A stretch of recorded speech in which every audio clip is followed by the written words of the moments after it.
It's July 18th, and right now it's 3:47 p.m. This next audio recording is basically my analysis of the next chapter in this book, The Origins of an Islamic State, that I just finally got done, finished researching. I had already finished with the chapter itself, but I had like a couple of questions, so I had to do some additional research to find out some more interesting information.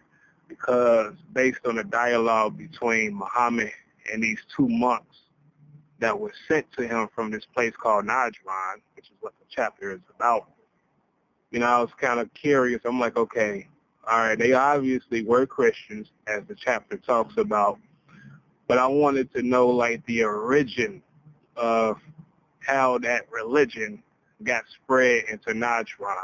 And then, like, when I first did a recording about this, I was wrong on, like, one fact as far as this guy named Nestorius is concerned, because that religion or that version of Christianity did get spread into Najran. But like I say, when I did my additional research, I got a hell of a lot more clarity. So I'm going to include, I will have to include the Aksamites, basically, which pretty much encompass Ethiopia and Eritrea and East Africa, because it's kind of like it's linked to the people of Najran and how Christianity got spread into that region. Now, when I first started reading about the background of it, like the historical figures that I came across didn't come from Ethiopia. Like when I checked through the Britannical articles, they were saying, like, they mentioned a guy named Simeon and then somebody else named Haya. And then I got pretty close as far as in the 4th century, and I read about this guy named Theophilus the Indian, who was a part of the Eastern Roman Empire. So he's like the earliest figure predating Simeon and Haya, who supposedly brought Christianity in the region, because all three of these figures brought Christianity, or at least a form of it. But again, like when I started reading more about the Aksamites, and there was a Britannical article, it was called the Najran Christian Community, and I read through it also. In addition to this, and then like toward the end of it, I found out about the Sabian inscription, and then they mentioned an emperor named Constantine II, which is going to become very important in a minute. I ain't gonna say or like cite that fact yet. I'm going in chronological order first. Okay, as far as the book is concerned, all right. The chapter starts off, of course, with the different like hadiths, or rather say authors who purport what happened, during this period when Najran was finally included into Muhammad's empire. Okay, you had like two priests. Now, another author in this book, or another hadith, claims that these were like, okay, one person was some type of general chief, or he was some type of like army chief, and then the other guy was some type of civilian chief. And then another hadith claimed that these were two monks. Now, aside from the title delineated or like contributed to these people, the rest of the hadiths, as far as like what happened, what ensued following this dialogue, pretty much says the same thing. But for reasons that I'm going to go into in a second, I believe that these two people were more than likely two monks or priests. Now, what happened was these two priests had went to Muhammad, and they wanted to make terms with him. Now, I believe, more than likely, just like the people in Tain and Fadak, when Kabar was conquered, and then you had the people of Fadak that heard about it and basically capitulated, didn't really put up a fight. And then also later on when that little valley region of Wadi al-Qura had got conquered, as far as the people that lived there. And then following that, the people in Tain pretty much capitulated also. I think, like, that same reasoning or that same principle pretty much occurred as far as like when the people of Najran heard about what happened to the people in Tabala, but more particularly the people of Al-Juresh, because they're closer to Najran.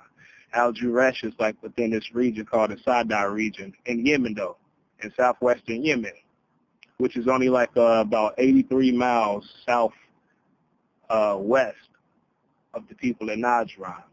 So I believe that they had kind of like heard about what had happened, didn't really want to face too many problems, and aside from that, the context of that period is like this. Muhammad was a rising force in Arabia at that time who had conquered many different areas and provinces, and even outside of Arabia, all the way into Jordan by this period. Now, this is 531 AD. This is like during the month of Ramadan. So this had occurred in June of that year. So two priests had went to Muhammad, and when they made contact with him, they had a conversation. But the initial stages of the dialogue was about, the belief in Jesus or whatnot. So in them talking to Muhammad, he tried to get them to convert to Islam just like everybody else. And they had, they told him, they was like, look, we believed in Islam, or we embraced Islam even before you. And Muhammad was kind of like, what? How is that so when you people eat pork, you worship a cross, and you believe that Jesus was born through an immaculate conception? In other words, that he was a created being. That's basically the point that Muhammad made. And one of the monks was like, okay, then who is Jesus' father? And of course, Muhammad went into scripture and he made a relation between like, okay, the being of Jesus and the persons of Adam. And he was saying like how, Adam, of course, was created through dirt. Basically saying that he was created through a natural evolutionary process. The same thing with Jesus, basically making the point that he himself is not God. It's kind of like a variation of an argument as far as how I perceive it, like an ancient Christian argument that goes back even before 325 AD, but at least you could trace it back to that period. Now, let me pause there for a second. I had to go back and do some research on that, as I mentioned in the beginning of this. And I found out about the first seven ecumenical councils of Rome, even though there were more than seven, but at least seven of them. And so, of course, I included that in my jargon, and I almost was tempted, to go way above and beyond and kind of like delineating all of them and drawing the comparison between every last one. But, I had to keep in mind the fact that that's like the whole topic as far as like a Christian history, because I have to admit, it is pretty extensive also. It's not only is it expensive, but it's complicated. I think I would have to say, as far as like what I've experienced, it's more complicated than a lot of people think. I'm talking about people that even adhere to that philosophy today as far as the Trinitarian doctrine is concerned. It's a lot more fucking aspects to it than what people think. I would have to say that. So like I had to keep in mind that that's a topic that I'm savoring for the future.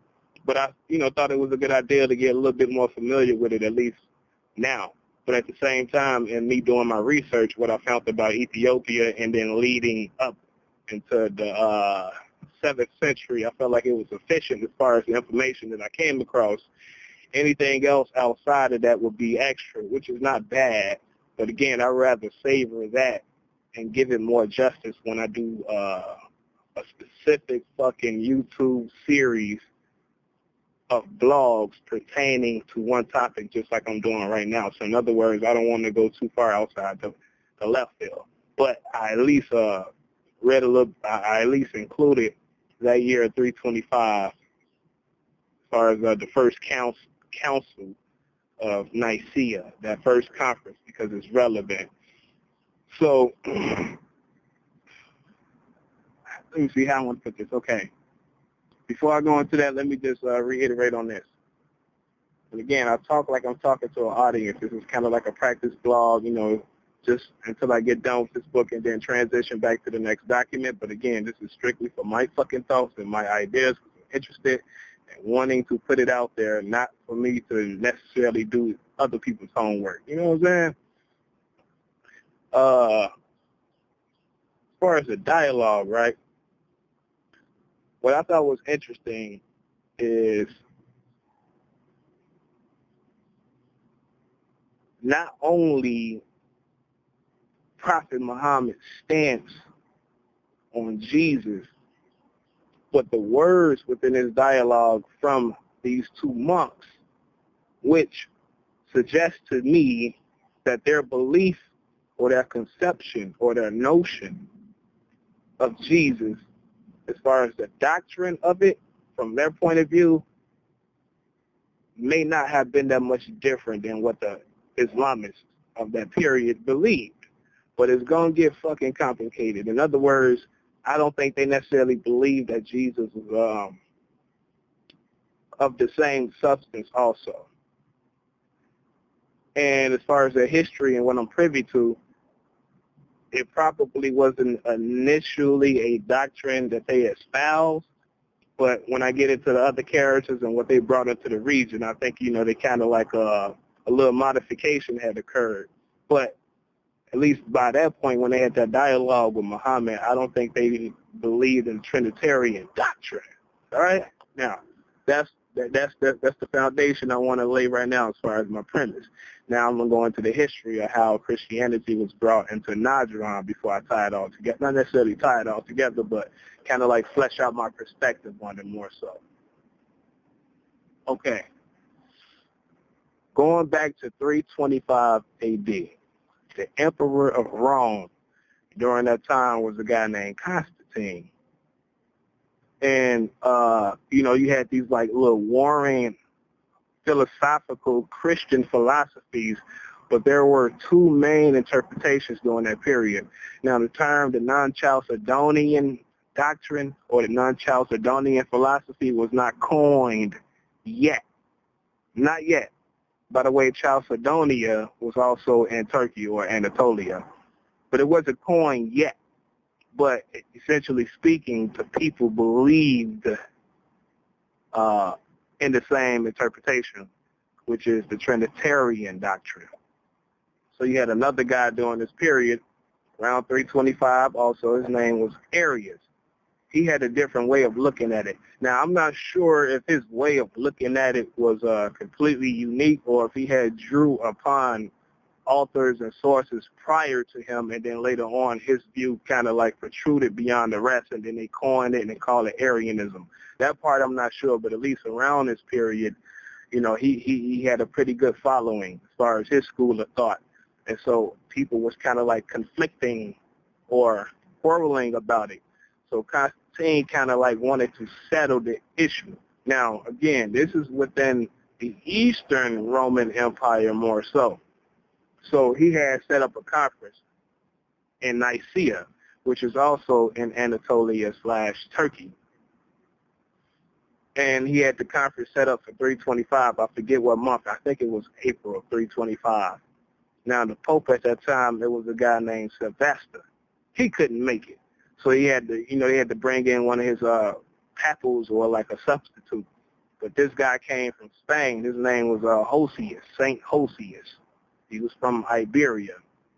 So he was called or referred to, because, a lot of people back in this time, during medieval time, they would be, like they would be referred, like for instance, me, I'm from Chicago, right? I'm born in Chicago. If I lived back in the day, they'll say Johnny of Chicago. If you were like in Arabia, your name would be connected to the clan or tribe you came from. You know what I'm saying? Like for instance, if you say Bilal ibn Rabah or something, it'd be like a tribe or like somebody that came before you. That's how their names played out. So this guy, his name was Hosius of Cordoba, Saint Hosius of Cordoba. So he took the place of Pope Sylvester. So it was a whole bunch of other people too, but Arius also took a part in this conference/debate. So they had it set up and they went back and forth or whatever. And of course, Arius's opponents took the position of the Trinitarian doctrine, and then they debated vigorously. This went on for for a certain time period, and then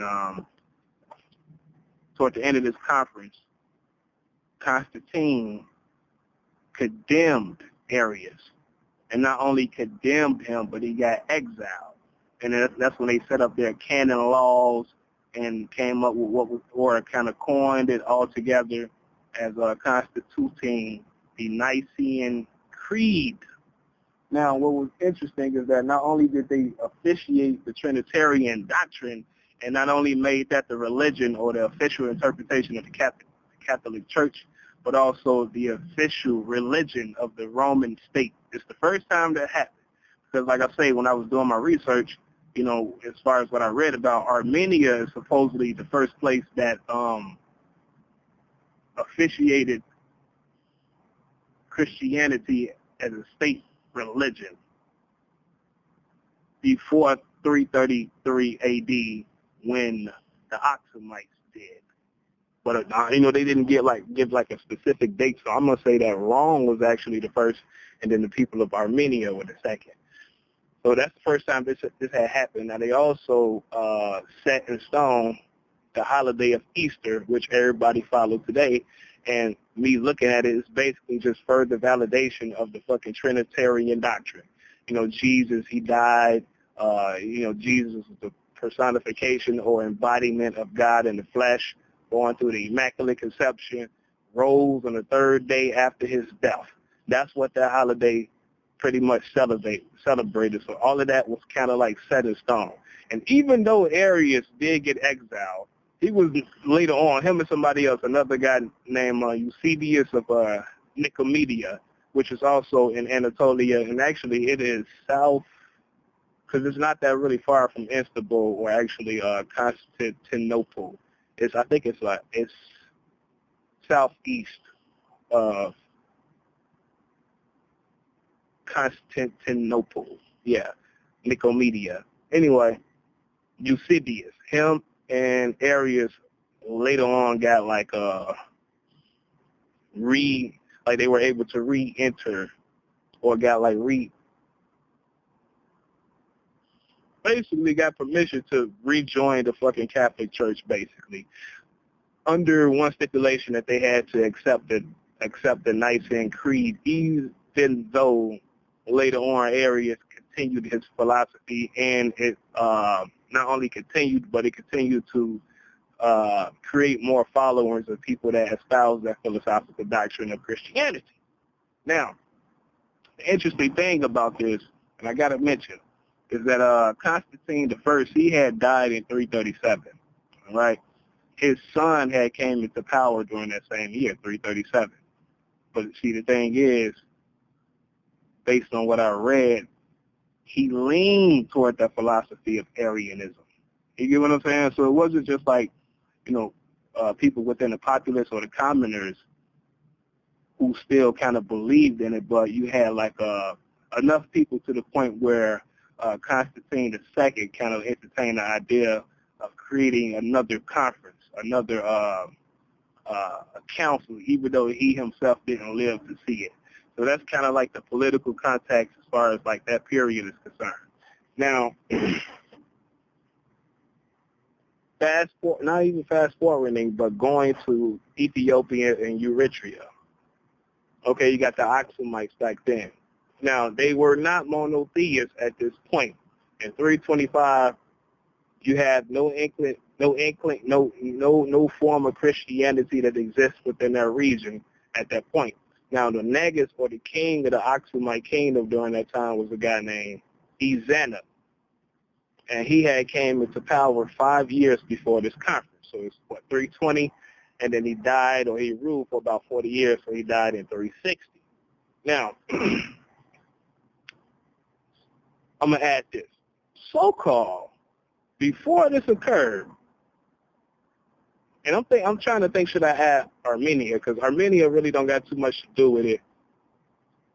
But I don't know. I guess I mentioned Armenia real quick, being that it was supposedly the first state. Okay, what happened in Armenia? You know, during the time of Jesus, or when he died in the first century. You know, he had 12 apostles. You got 2 of them, one named Nathaniel, and then another one named Thaddeus Judas. They was preaching in Armenia, or proselytizing in Armenia during the first century. That's what happened with them.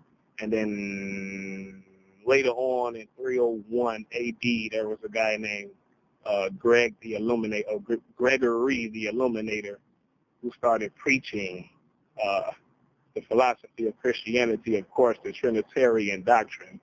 And then shortly after that, again, before 333 A.D., that's when Armenians made Christianity the official state religion of their nation. That's how that happened. So they're supposedly the first to do it again. I maintain that they may more than likely be the second. And the Ethiopians or the Akshumites comes later after them. Now, going back to the Akshumites. Now, during that same century, the first century A.D., again, after Jesus, you got another apostle. They call him, not John, what was his name? Damn, because he was the evangelist. I'm not sure if it's John the apostle or John the evangelist. It might come to me later as far as like the actual name. But in the book of Acts, which I never read before, but this is based on these articles that I read, the encyclopedia articles, you know, he was preaching in, I think, if it Gaza, that's where it was. It was Gaza. He was preaching in Gaza, and he was baptizing people. So this guy was supposed to have been one of the chosen 7 to not only preach, but to look out for the poor. So there was an Ethiopian there in Gaza, and he had baptized him. Again, this is the first century following the death of Jesus Christ. So this is after the 7th, after 7 or 07 or 09 AD. But anyway, when you fast forward, right, now that's biblical history is concerned. When you fast forward during the time of King Ezana, there was a guy named Saint Frumentius. Now, he was also a part of the Roman Empire, and he lived in Asia Minor. But to be specific, it was in northern Lebanon, a place called Tyre. Now, Tyre goes back thousands of years also, but that's where he lived at. And he was I'm not going to say, I believe he was a theologian, but him and his brother, while sailing, had accidentally crashed into the Eritrean coast. His brother, his name was Adasius. And I'm not looking at no notes, by the way. His name was Adasius. So they crashed into the Eritrean coast. Now, they got captured. When they got captured, they got brought into the court of the Aksumites. And he eventually got familiar with them, but more particularly the king. And then he taught them their ways or whatever, but he taught them more so about what he believed in his religion. So he educated them as far as the Negus is concerned. He educated the Negus enough for him to take an interest in it, enough of an interest to where he later on converted 13 years officially after he had came into office himself. So this is 333 A.D., which would make him, or the people of Ethiopia, I say third. Other people say second. But one of the earliest nations to make Christianity their official state religion at that time. Now, after he had got converted, that's when he asked Saint Frumentius to travel northwest actually, into Egypt, to a city called Alexandria, which was one of the centers of their religion also, but also a part of the Eastern Roman Empire during that time also, to get permission to be like the first bishop of Ethiopia, thus the Aksumite kingdom. Now, I'm going to stop right there. I was thinking about this, and I'm like, okay, in between, what had happened? Now, this guy would crash onto the coast of Eritrea and not leave and actually stay there for a pretty fucking long time. And then eventually, after converting the king there, he gets asked to make a trip to Alexandria to make it even more official. So that means his journey there in Ethiopia wasn't a bad one. Like not only did he become familiar with the people there, more so like the royalty, but I think he liked it. You know what I'm saying? And then when I think about it as far as like from a practical standpoint, the move that he was asked to make not only creates more diplomatic relations between the Ethiopians and the Romans, but it opens a lot more doors, you know what I'm saying, on the international scene as far as what was going on back then during that medieval period. So St. Frumentius felt that they were worthy enough for that. So anyway, he made this trip and he made it to Alexandria because Constantine II, Emperor Constantine II, you know, the guy that I mentioned at the outstart of this is going to become very fucking relevant in a second. That's why I got to include all this build-up. So he went to Alexandria, and, you know, the patriarch or the bishop of Alexandria at the time, even though he wasn't the only one, was a guy named Saint Athanasius, right? So with Saint Frumentius, you know, I guess, you know, communicated to him his experience and what was going on, and Aksum, following his experience and him being able to convert these people and in their wishes to build further relations with those of the Catholic Church back then, he was granted permission to go back, but he was also blessed as a bishop. All right? And so thus he became the first bishop of Ethiopia. But before he went back, you know, after he got blessed into being a bishop, Bishop Athanasius changed St. Frumentius' name to Abune Selama. Now, I got to include something on this because I think it's fucking interesting. This is one of the reasons why I know that this part of history is not just telltale, like, it's true what fucking happened, what I just explained. The reason why I believe it's true is because today in Ethiopia, right, all around the world you got not only six, but there are 6 major Orthodox churches, all right? The Orthodox Eritrean Church, which is centered in Eritrea, of course, and it's at a place called Asmara, Eritrea. Then you got the Ethiopian Orthodox Church. You got the Armenian Orthodox Church. You got the Alexandrian Orthodox Church. You got the Indian Orthodox Church, which is in southwestern India, in the state called Calero. And then you got the Assyrian Orthodox Church. Now, as far as in Ethiopia itself, from that point onward, every person that became, and I'm talking about from fucking at least 33 AD all the way up until 1959, all right? Because I believe like the Eritrean Orthodox Church and then the Ethiopian Orthodox Church later on split throughout history. But, you know, being that the Islamic kingdom encompassed both back then, and the earliest example of independence from the Catholic Church from the East African Orthodox churches took place in 1959. So I'm going to say at least 1959, but that's specifically with the Ethiopian Orthodox Church. The Eritrean Orthodox Church didn't gain their independence until 1993. So at least from 333 up until 1959, every pope of the Catholic Church that named a bishop of the Ethiopian church or the Ethiopian people always gave them the fucking title of Abune Selama, which is in honor of St. Frumentius. Therefore, this part of history is not really just a tale. It's not a folk tale. It's actually true, exactly the way the story is told. All right? So going back to this, he gave him that name, and then that's when he went back and became the first official bishop of the Ethiopians.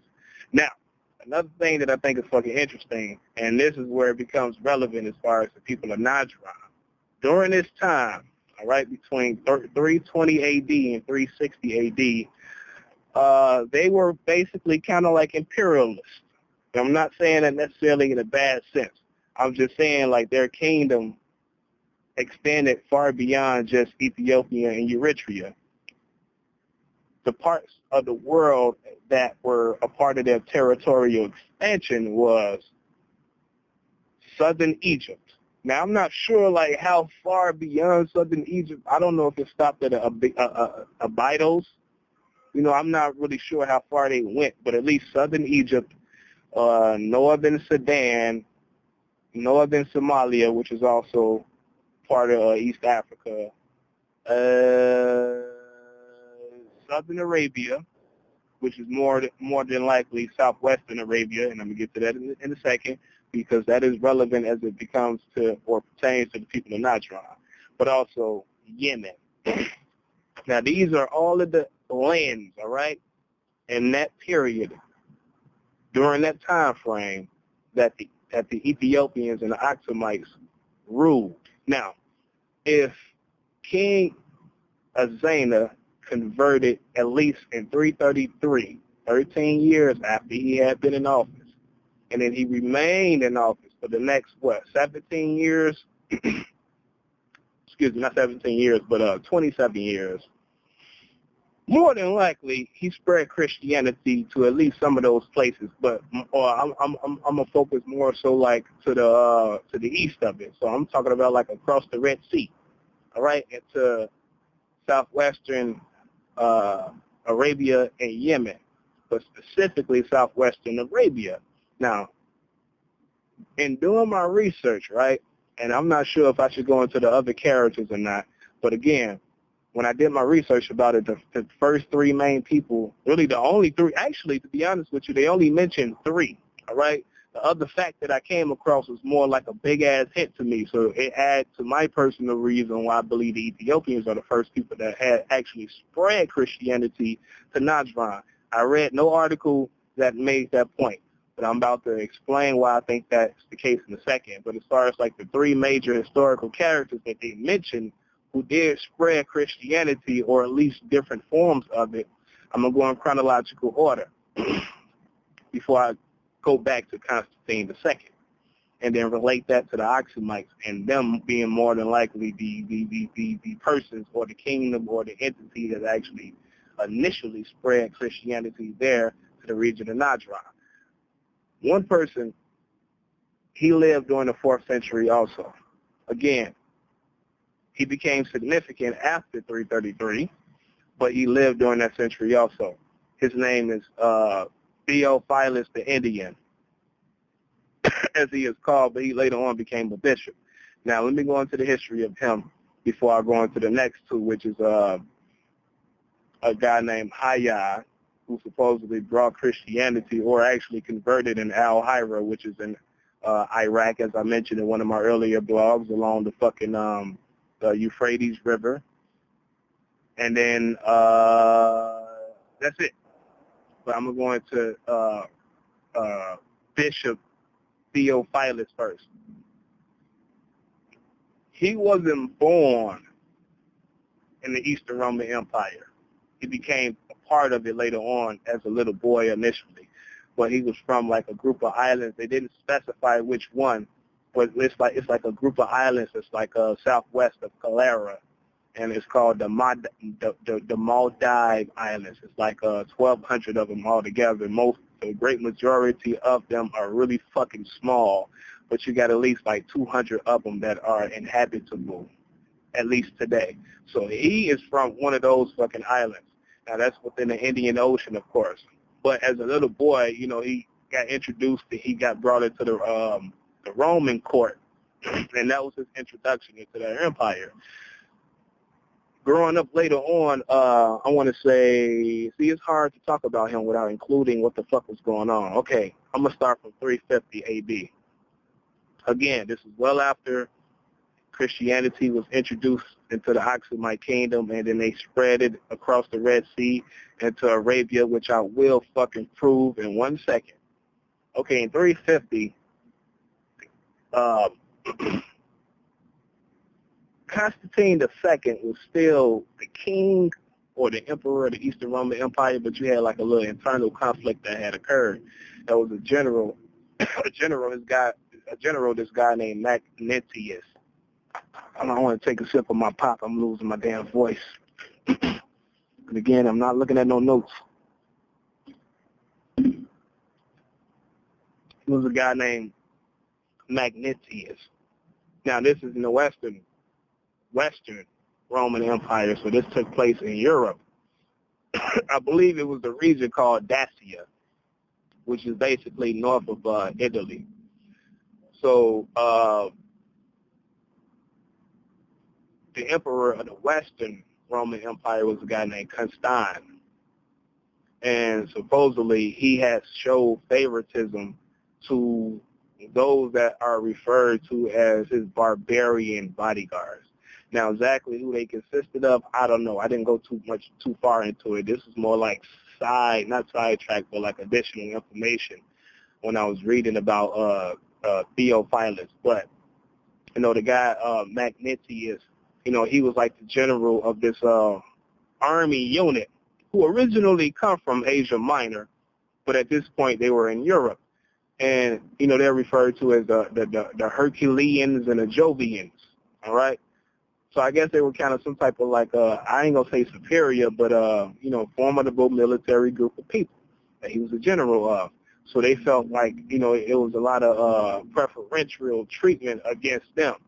So they rebelled, and they ended up assassinating the emperor of the Western Roman Empire, Constantine. Now, this occurred in 350 A.D., and after they killed that guy, they took on their royal colors, the color purple.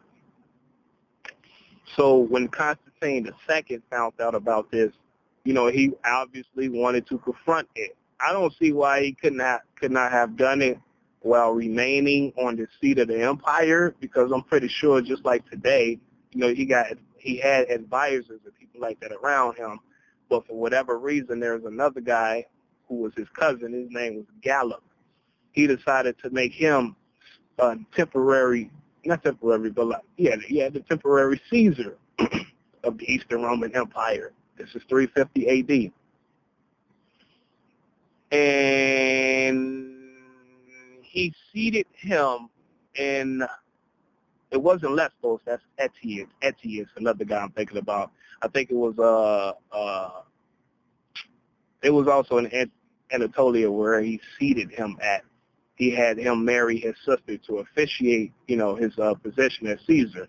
Now, the thing is, Caesar, when I first read this, I'm like, are they talking about another person? But then I found out it's similar to Ghanaian history also. Caesar is just the name of a ruler or an emperor or the head of a province, you know what I'm saying? So it could be synonymous with either one. It's kind of like the Ghanaian Empire, the ruler or the emperor or the king of Ghana, or Ouagadougou actually back in the day was actually referred to as the Ghana. So I'm like, okay, I had to make a relation between those two to understand it. So he made that guy Caesar of the Western Roman Empire, being that Constantine or Emperor Constantine had got assassinated.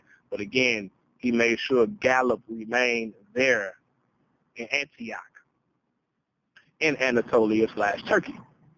So he ruled there for about 3 years, from 351 until 354.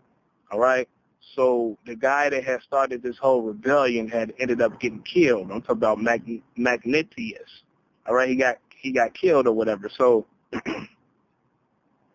in actuality, Gallop was put as the head of the Roman, the Western Roman. No, wait a minute. I want to make sure I'm not.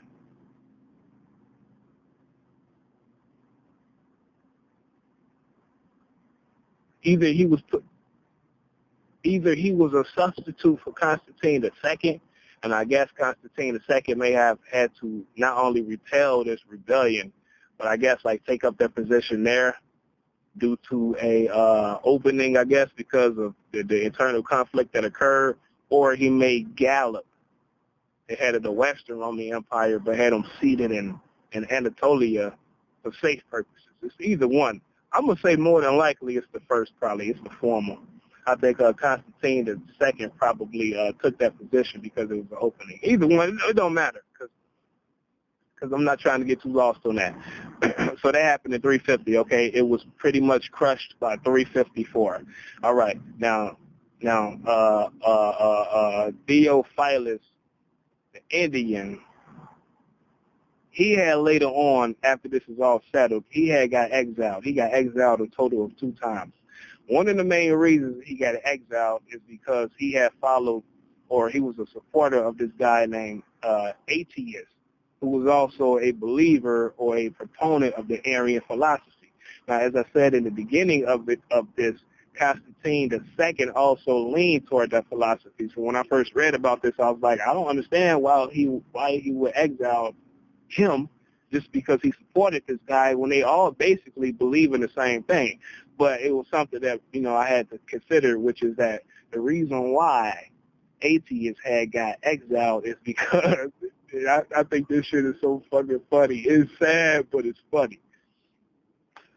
When he had went to Alexandria, right, and he was promoting Arianism, I'm talking about atheists, he had debated this guy. I can't recall his name offhand, but it's so fucking funny.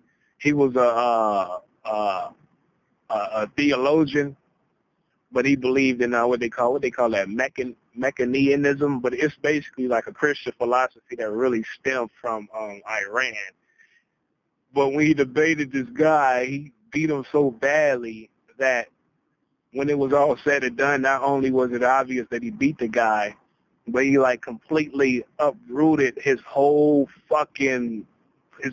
life reference and destroyed that shit to the point where dude had went into a really deep depression and died a week later. They say exactly 7 weeks later.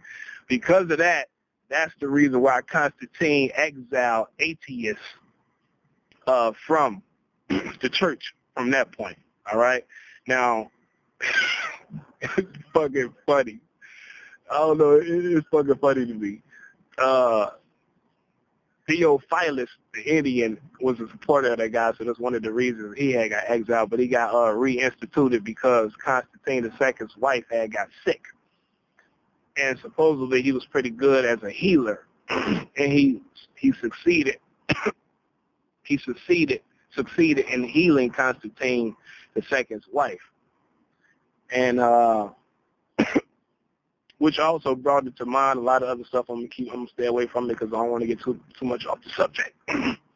But later on, in 354 A.D., all right, later on in that year, Theophilus had got blessed as a bishop, all right, and then that's when Constantine II had sent him on a mission, all right? I'm thinking more so like it's a religious mission, but also diplomatic reasons. They didn't say that, but I'm about to explain why, because it's going to connect to why I think Constantine II becomes even more significant. 10 years prior to this, by the way, all right? Because I'm sticking to like 355, all right? 355, that's when he made it there to Arabia, but southwestern Arabia, all right? They say southern Arabia. And he also passed through other places also. He made it into India, and he found Christians there. But the relevant fact is he went to Arabia. Now, he was a fucking proponent of the Arian interpretation of Christianity also. So I'm going to give him credit as far as him because they say he spread Christianity there, but I'd rather say he promoted that interpretation of Christianity as far as the Arian doctrine is concerned, because Nestorianism, which became a belief system amongst the population of the Najran people, was later on also. But Nestorius wasn't born until 387, so this is much later. And that ain't nothing but a variation of the Arian Christian doctrine anyway. So we're going to oust that for now. So I believe that Theophilus the Great, all right, brought that interpretation and promoted it even more. Now, that's him. Now, before I go into the other two, all right, because remember, he supposedly, when he got to southern Arabia, which is more than likely southwestern Arabia, which is more than likely the region of Najran, and it's going to become clear in a second. When he got there, he supposedly built 3 Christian churches. Supposedly, all right? Now, to me, this is when a little bit of embellishment comes in that. And again, I'm keeping it completely honest and objective. I'm not saying this because this is what I would like.